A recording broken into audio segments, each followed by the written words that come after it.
3월의 설교 본문은 여호수아입니다. 우리는 여호수아를 본문으로 승리하는 믿음에 대하여 매주 듣게 될 것입니다. 여호수아에는 많은 전투가 소개되고 있습니다. 그 전투에서 승리했던 분들이 어떻게 승리했는지 우리가 말씀을 통하여 배우면서 동일하게 우리가 이 땅에서 영적 전투를 싸우고 있는데 어떻게 해야 우리도 승리하게 될지를 여러분 3월 한 달 동안 묵상하고 말씀을 통하여 듣고 배우시기를 주의 이름으로 먼저 축원드립니다. 할렐루야. 지난 40년간 이스라엘 백성들은 광야에서 뱅글뱅글 돌았습니다. 속된 말로 뺑뺑이 돌았습니다. 그들은 가나안 땅까지 애굽에서 10하루길, 여러분 2주 안에 도착할 수 있는 그 짧은 거리였지만 40년 동안 돌고 돌았던 이유가 여러분 무엇이었습니까? 우리는 지난 1월 민수기 설교를 통하여 이스라엘 백성들이 광야 40년 동안 살 수밖에 없었던 그 원인에 대하여 들었습니다. 그 이유와 원인이 무엇일까요? 바로 원망 때문입니다. 원망. 하나님의 약속을 믿지 못하고 눈에 보이는 대로 판단하고 생각나는 대로 말하고 행동했는 그 모든 행동을 한마디로 말하면 원망입니다. 그들의 원망의 소리를 다시 한 번 더 상기시켜 볼까요? 민수기 14장 27절 나를 원망하는 이 악한 회중에게 내가 어느 때까지 참으랴. 이스라엘 자손과 나를 향하여 원망하는 바 그 원망하는 말을 내가 들었노라. 여러분 우리가 쉽게 투덜거리고 원망하는 소리 하나님이 듣는다는 거예요. 하나님이 눈이 있고 귀가 있는 분이에요. 뿐만 아니라 민수기 14장 34절에 너희가 그 땅을 정탐한 날 수인 40일의 하루를 1년으로 쳐서 그 40년간 너희와 너희의 죄악을 담당할지니 너희는 그제서야 내가 싫어하면 어떻게 되는지 알리라. 하나님이 싫어하시면 어떤 결과가 나오는지, 여러분 광야 40년 동안 이스라엘의 백성들의 그 삶은 하나님이 그들의 원망하는 소리를 너무너무 싫어했기 때문에 그 땅에 40년 동안 내버려 두신 겁니다. 그래서 그들이 정탐했던 40일 하루를 1년으로 계산해서 40년 동안 출애굽 1세대들은 광야에서 살다가 한 명씩 한 명씩 죽어갔습니다. 여호수아 갈렙에는 다 죽었습니다. 그 모습을 그의 자손들 출애굽 2세대들이 보았습니다. 왜 부모 세대가 하나님께서 약속하신 그 가나안 땅에 들어가지 못하고 이 광야에서 죽게 되었는지 2세대 자손 세대는 분명히 보아서 알았습니다. 그래서 부모님을 보면서 교훈을 받았습니다. 우리는 부모 세대처럼 불순종하지 말자, 원망하지 말자. 그러면서 그들은 새로운 지도자 모세를 이어서 새로운 지도자가 된 여호수아에게 절대적인 신뢰와 지지를 보내면서 당신이 무슨 말씀을 하든지 우리는 원망하는 것이 아니라 순종하겠습니다라고 맹세합니다. 여호수아서 1장 18절 우리 다 같이 읽을까요? 시작. 누구든지 당신의 명령을 거역하며 당신의 말씀을 순종하지 아니하는 자는 죽임을 당하리니 오직 강하고 담대하소서. 이게 백성들이 한 소리예요. 출애굽 2세대들 원망하다가 죽어갔던 그 후손들이 했던 말이에요. 여호수아는 백성들의 지지와 신뢰를 받으면서 이제 하나님께서 약속하신 가나안 땅에 들어갈 때가 된 것임을 감지하고 그 땅을 탐지할 정탐꾼 2사람을 뽑습니다. 40년 전 모세는 그 땅을 탐지할 사람을 몇 명 뽑았죠? 12명 뽑았죠. 각 지파에서 대표 한 사람을 뽑았지만 여호수아는 지파 무시하고 모든 지파에서 딱 2사람만 선택합니다. 여호수아는 가나안 땅은 이미 하나님께서 자신에게 주시겠다고 자신들에게 주시겠다고 약속한 땅임을 확실히 믿고 있었습니다.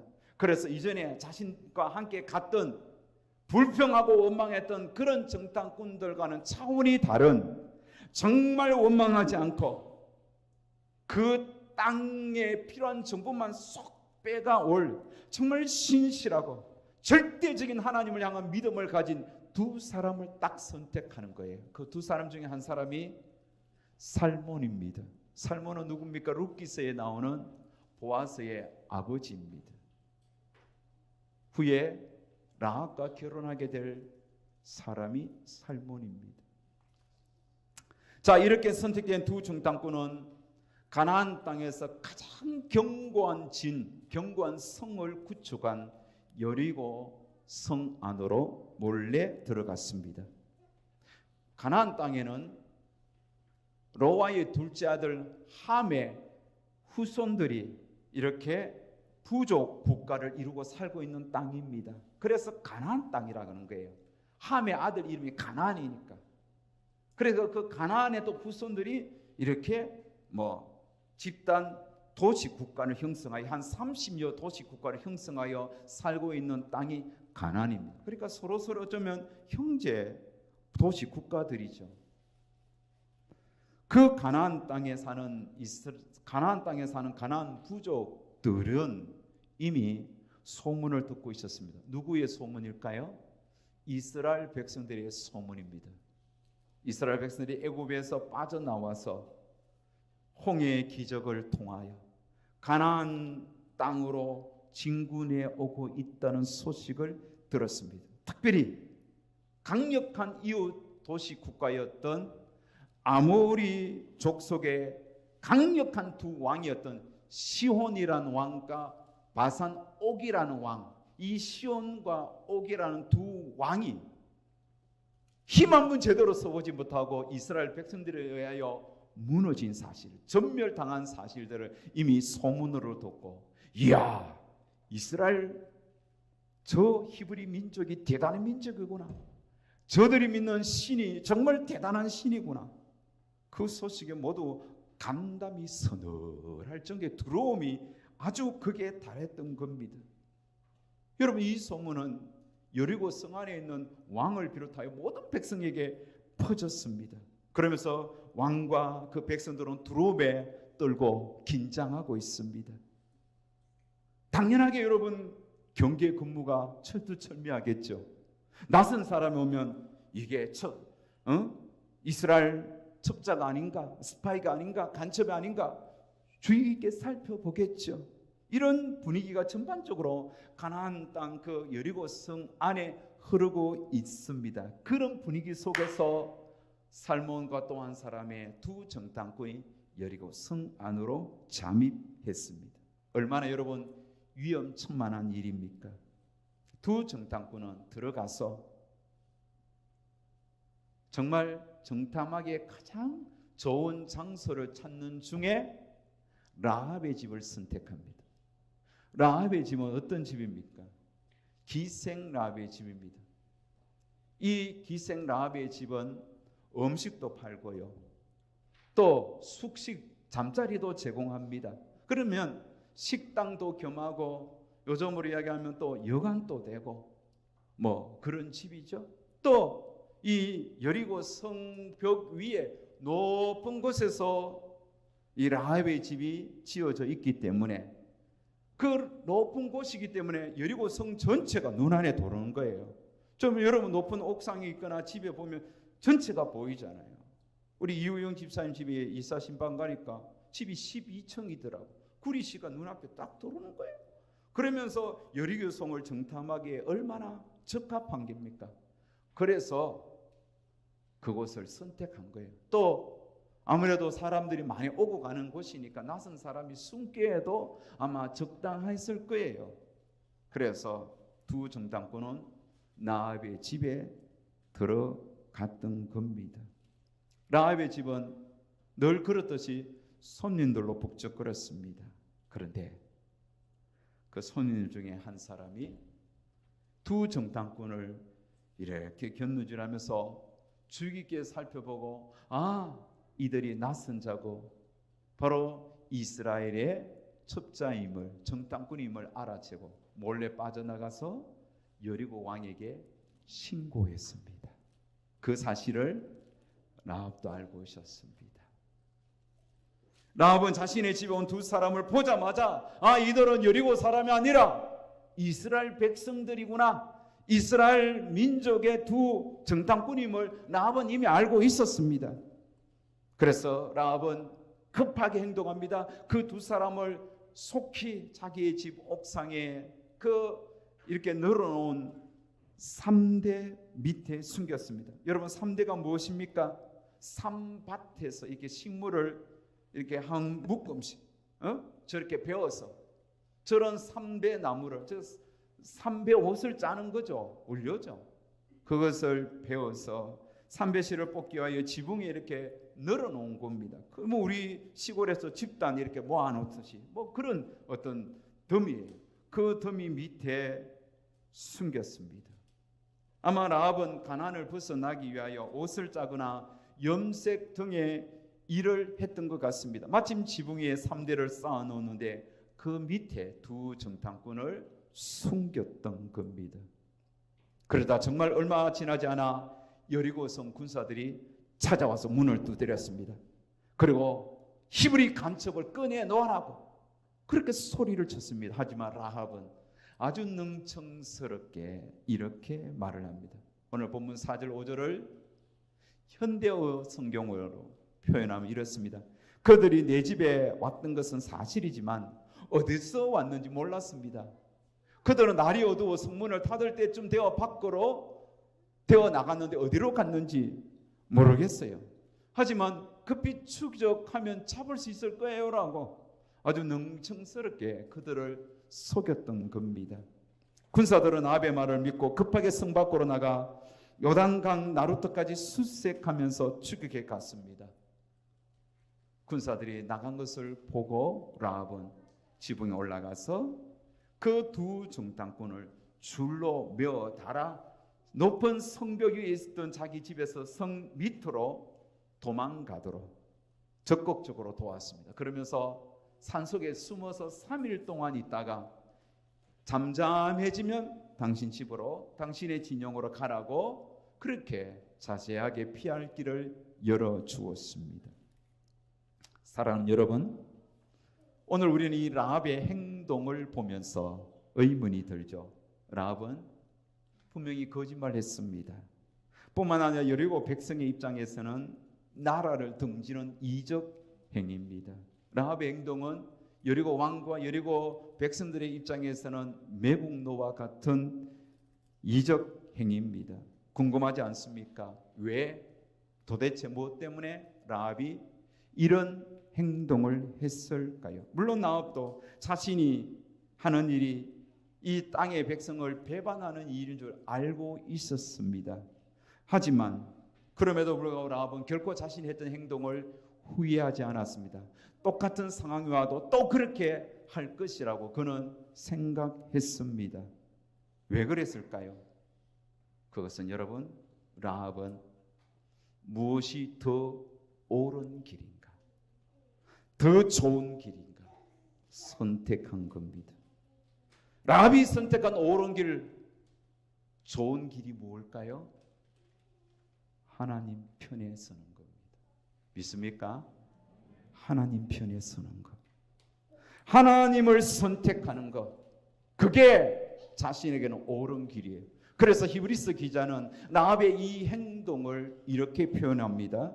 믿음으로 기생 라합은 정탐꾼을 평안히 영접하였으므로 순종하지 아니한 자와 함께 멸망하지 아니하였도다.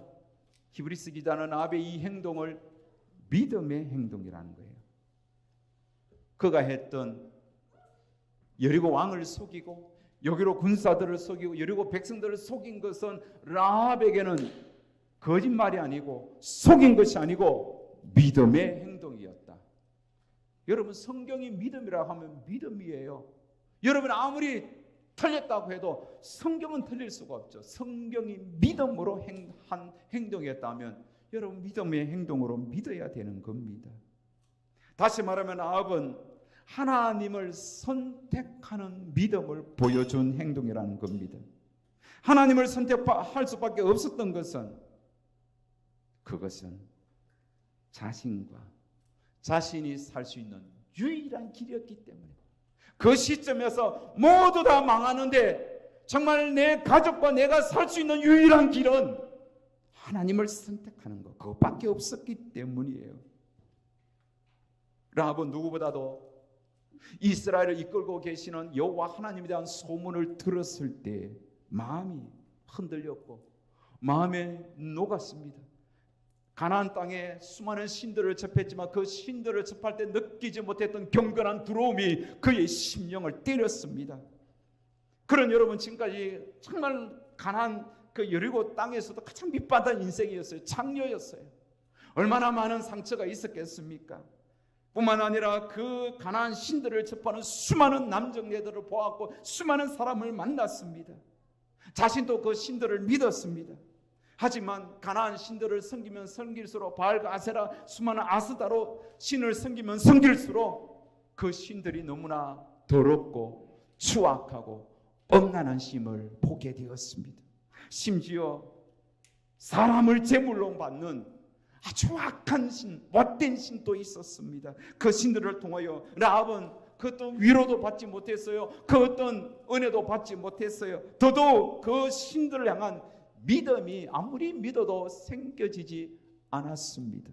오히려 시간이 지나면 지날수록 가나안 신들은 다 역겨웠고 그 신들을 섬기는 가나안 백성들도 너무나 역겨웠습니다. 이 신들은 다 가짜야. 이건 인간이 만든 신이야. 그걸 느끼게 된 거예요. 그러던 중에 이스라엘 백성들의 신에 대한 소문을 듣습니다. 이스라엘 백성들이 섬겼던 여호와라는 그 신은 430년 동안 종살이 했던 애굽에서 그들을 구원한 신, 정말 물이 철철 흐르는 그런 높은 홍해도 단번에 갈라서 마른 땅같이 건너게 했던 신, 뿐만 아니라 광야에서 이스라엘 백성들이 배고플 때 하늘에서 그 200만이나 되는 수많은 사람들을 만나러 내려서 먹여주었던 신, 목마를 때 반석에서 물을 내어 그들의 목마름을 해결해 주신 신. 더 놀라운 것은 그렇게 강력한 힘을 자랑했던 이웃 형제 국가인 아모리 족속의 두 왕 시온과 옥을 단번에 물리치고 정복했던 히브리인들의 신, 그분이 진짜 신이구나. 진짜 이분은 살아있는 여호와 하나님이시구나. 그 소문을 듣고 라합은 소문만으로도 믿어졌던 거예요. 하나님이 믿겨졌던 거예요. 그래서 그는 이미 결단했습니다. 선택했습니다. 이 이스라엘 백성들이 이제는 여리고 성을 향하여 진군하는데 이 여리고 성도 반드시 정복하게 될 것이다. 우리 이 성은 얼마 있지 않아서 저 히브리인들에 의하여, 저들이 믿는 여호와 하나님에 의하여 멸망당하게 될 것이다. 믿어졌던 거예요. 그러면서 우리와 우리 가족이 살 수 있는 것은 이 하나님을 믿는 것밖에 없다. 그래서 정탐꾼을 영접하였고 그들을 숨겨준 다음에 그들에게 구원의 손길을 내밀었던 겁니다. 여러분, 라합의 믿음의 고백을 한번 들어보십시오. 11절 다 같이 시작. 우리가 듣자 곧 마음이 녹았고 너희로 말미암아 사람이 정신을 잃었나니 너희의 하나님 여호와는 위로는 하늘에서도 아래로는 땅에서도 하나님이시니라. 너희가 믿는 하나님이 진짜 하나님이야.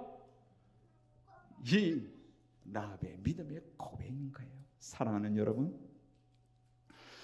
우리는 3월달 한 달 동안 승리하는 믿음에 대한 요소를 통해 듣게 되는데, 오늘 첫 번째, 여러분, 승리하는 믿음, 그것은 하나님 편에 서는 믿음이에요. 믿습니까? 라합을 통하여 하나님 편에 선 믿음을 구체적으로 우리는 두 가지로 나눌 수 있습니다. 첫 번째, 믿음은 선을 선택하는 것입니다. 믿습니까? 믿음은 선을 선택하는 거예요. 라합의 입장에서 선과 악은 너무나 명확하게 구분되었습니다. 라합에게서는 소문으로만 듣게 된 하나님 편에 서는 게 선이었어요. 그래서 하나님 편에 서는 것을, 여러분, 하나님 편에 서는 것 자체가 그게 선이에요. 마태복음 19장 17절에 보면 선한 분은 오직 하나님 아버지심을 이렇게 고백합니다. 예수께서 이르시되 어찌하여 선한 이를 내게 묻느냐? 선한 이는 오직 한 분이시니라. 선은 하나님이시에요. 하나님이 선입니다. 반대로 악은 여리고 왕과 그 백성 편에 서는 게 악이에요. 아까 읽었던 히브리서 11장 31절에 그 백성들, 여리고 백성들을 향하여 어떻게 이야기합니까? 순종하지 아니한 자였다고 이야기하는 거예요. 여리고 백성들은 여러분 순종하지 아니하는 자들이에요. 순종하지 아니하는 자를 도와줄 이유가 없잖아요. 그래서 라합의 입장에서 순종하지 않는 자들 편에 서는 것이 악입니다. 악한 자를 도와줄 필요가 없습니다. 오히려 사실을 숨겨야 하는 겁니다. 알아도 모른다 해야 됩니다. 그게 옳습니다. 그게 선입니다. 왜요? 그것이 하나님이 원하는 길이에요. 그래서 믿음은 하나님을 선택하는데 그 구체적인 것은 선을 선택하는 거예요. 하나님 자체를 선택하는 거예요. 두 번째, 믿음은 다 함께 사는 길을 선택하는 길입니다. 다 함께 사는 것을 선택하는 거예요. 여러분, 라합에게 다 함께 사는 길은 어떤 길이었습니까? 여리고 왕의 편에 서서 정탐꾼들을 신고하는 것일까요? 아니면 정탐꾼을 숨겨두고 여리고 왕을 등지는 것일까요? 당연하게 정탐꾼을 숨겨두고 그들에게 온 가족들에게, 그들에게 자신의 온 가족들을 살려달라고 구원의 손길을 내미는 것이 그 온 가족이 사는 길이죠. 여러분 한번 물어봅시다. 만약 라합이 두 정탐꾼이 내가 여기 위에 숨겨놓았습니다. 데려가세요. 그러면 여러분 그 두 정탐꾼은 여리고 군사들에게 잡혀서 죽고 여리고 성은 무너지지 않았을까요? 아닙니다. 라합이 행동이 했던 것과 전혀 상관없이 만약에 라합이 두 정탐꾼 여기 있어요, 내가 일부러 딱 숨겨놨어요, 그렇게 말을 해서 두 그 여리고 군사들 올라가서 잡으려고 했을 때 하나님께서 그 두 정탐꾼을 기적적으로 살려내었을 거예요. 뿐만 아니라 여리고 성은 두 정탐꾼이 정탐을 했든 말든 잡히든 말든 상관없이 반드시 이스라엘 백성들에 의하여 무너지게 돼 있습니다. 이게 하나님의 약속이에요. 중요한 것은 라합이에요. 라합이 어떻게 행동하냐에 따라서 그의 온 가족이 몰살하든지 살든지 둘 중에 하나예요. 라합은 알았던 거죠. 어차피 이 성은 멸망당할 거, 바사나 옥이 멸망했던 것처럼 시온왕 그 도시국가가 망했던 것처럼 여리고도 망할 것이고 무너질 것이다. 그렇다면 우리 가족이 살 수 있는 길은 무엇인가? 기회가 이때다. 그래서 우리 가족 전체를 살릴 수 있는 그 편에 서는 거예요. 그래서 그들에게 구원의 손을 내미는 겁니다. 여러분, 믿음은 내 가족을 살릴 수 있는 길에 서는 거예요. 간혹 라합이 했던 행동에 대하여 시비 거는 분이 있습니다. 거짓말 아니냐고, 그게 뭔 믿음이냐고 그렇게 말하는 분이 있습니다. 제가 여러분의 그런 분이 있다면 묻겠습니다. 여러분, 온 가족이 살 수 있는 길과 온 가족이 몰살할 수 있는 그 두 가지 선택 중에 어느 것을 선택하겠습니까? 사실대로 말해서 자신과 온 가족이 멸망하는 길을 선택할래요? 사실을 숨기고 자신과 온 가족이 살릴 수 있는 길을 선택할래요? 뭐가 선이에요? 뭐가 옳은 거예요? 자기가 사는 길이죠. 자기 가족을 살리는 게 그게 선이죠. 그게 옳은 길이죠. 아무리 여러분 옳다고 해도, 자기의 행동이 정당하다 해도 자신의 행동으로 내 가족이 죽어간다면 그건 잘못된 거예요. 그건 악이에요. 라합은 선을 선택하고 온 가족이 사는 길을 선택했습니다. 그래서 오늘 본문에 보면 라합이 하나님을 선택했다는 참 믿음을 보여주는 상징물 하나가 딱 등장하는데 그게 뭐예요? 붉은 줄이에요. 붉은 줄. 붉은 줄은 두 정탐꾼이 여리고 성이 무너질 때에 라합과 그에게 속한 온 가족을 살릴 수 있는 증표예요. 증표. 그 붉은 줄이 펄럭거리는 그 집의 사람들은 여리고 성이 멸망당할 때 저 집의 사람들은 머리털 하나도 상하지 않도록 지켜달라는 게 이게 이미 약속된 거예요. 붉은 줄이에요. 18절에 보면 우리가 이 땅에 들어올 때 우리를 달아내린 창문에 이 붉은 줄을 메고 내 부모와 형제와 내 아버지와 가족을 다 내 집에 모으라. 붉은 줄은 온 가족을 살릴 수 있는 상징물이에요. 붉은 줄은 이미 두 정탐꾼이 그 성벽 라합의 집에서 성 안으로 탈출할 때에 이미 구원의 줄로 쓰임받은 줄입니다. 멸망당할 여리고 성 사람들에게 그 라합의 집에 달린 붉은 줄은 아무 의미가 없어요. 관심도 없었습니다. 하지만 라합에게는 그 붉은 줄은 구원의 줄이에요. 우리 가족을 살릴 수 있는 상징적인 줄이에요. 그래서 그 붉은 줄이 표시가 되어 그 가족은 다 살았습니다. 하나님을 선택해서 선을 선택해서 그 가족 전체가 살아났던 겁니다. 사랑하는 여러분, 저는 오늘 말씀을 통하여 믿음은 선을 선택하는 것이다. 믿음은 온 가족이 사는 길을 선택하는 것이라고 전했습니다. 여러분들은 지금까지 살아오면서 하나님 편을 선택하고 여러분은 지금까지 살아오면서 여러분의 가족 전체를 살릴 수 있는 믿음의 선택을 어떤 것을 하셨습니까? 정말 내 가족을 살리기 위하여 여러분이 했던 선한 행동이 무엇이 있습니까? 여러분 내가 했던 행동 하나하나가 정말 나와 내 가족을 영적으로 살리는 행동이었는지 죽이는 행동이었는지 자신을 돌아봐야 합니다. 솔직히 세상의 선은 상대적입니다. 상황과 환경에 따라 선한 것들이 변합니다. 인간들끼리 그 이해관계에 따라 선이 자꾸 바뀌어옵니다. 자꾸 바뀌어요. 예전에는 여러분 동성애는 혐오스러웠습니다. 더러웠습니다. 악이라고 그 윤리적으로 사회적인 그런 어떤 판단이 악으로 치부했습니다. 하지만 요즘은 괜찮네. 드라마에서도 영화에서도 쉽게 그것을 노출시키고 있습니다. 그래서 동성애도 선이라고 법을 제정하여 그렇게 만들려고 하는 조짐이 지금 우리 시대의 조짐입니다.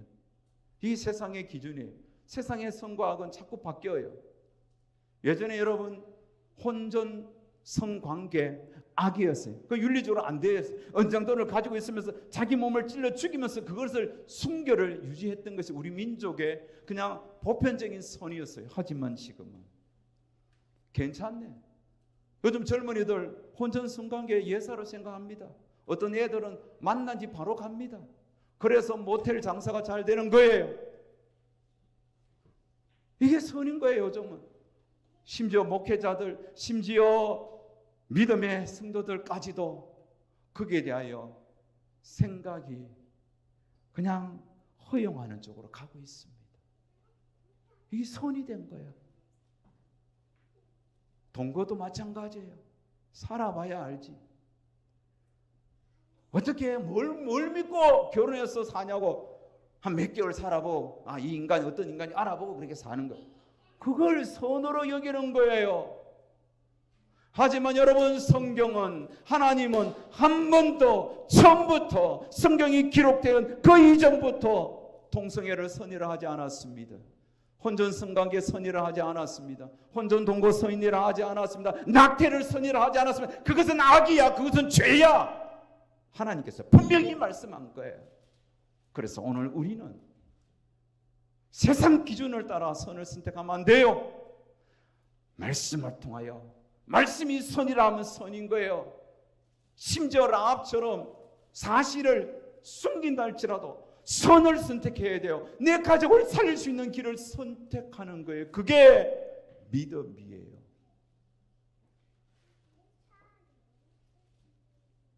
사랑하는 여러분, 마지막으로 말씀을 정리하면서 선이신 하나님을 선택하고 온 가족을 살릴 수 있는 붉은 줄과 같은 상징물이 오늘날 우리에게 주어져 있잖아요. 그게 뭡니까? 십자가예요. 십자가. 십자가는 저와 여러분 그리고 우리 가족을 살리기 위해서 하나님이 행하신 선입니다. 십자가에 죽으신 예수의 피는 우리를 모든 불의와 죄악에서 건져주셨고 살려주셨던 하나님께서 이 땅에 하나님이 하신 일, 정말 너희들을 죄악에서 구원한 너희 가족 전체를 살리기 위하여 내가 이 땅에 보여준 상징적인 증거물이 바로 십자가잖아요. 그래서 십자가를 통하여 우리가 살아났고 십자가를 통하여 우리 가족이 사는 거예요. 십자가는 생명이고 선이에요. 십자가는 하나님을 선택한 믿음을 가진 자에게 항상 능력입니다. 십자가는 우리의 정과 욕심을 못 박을 수밖에 없는 당위성을 보여주는 거예요. 십자가를 볼 때마다 우리의 죄성이 보이고 십자가를 볼 때마다 나의 음란과 나의 더러움이 보이고 십자가를 볼 때마다 우리 가족이 살 수 있는 길이 저기 있구나 보여지는 게 믿음이에요. 그래서 십자가는 나와 우리 가족, 우리 이웃을 살리는 유일한 길이요 진리요 생명입니다. 뿐만 아니라 여러분의 형제와 이웃도 십자가 앞으로 나올 때만이 사는 거예요. 말씀을 맺겠습니다. 여러분, 오늘 우리에게도 락과 같이 선택의 길목에 있습니다. 선을 선택할래? 악을 선택할래? 온 가족을 살릴 수 있는 길을 선택할래? 온 가족을 멸망하는 길로 선택할래? 이 두 선택의 길목에서 여러분을 살리고 가족을 살리는 옳은 길, 의의 길 선택하면서 살아가실 주의 이름으로 축복합니다.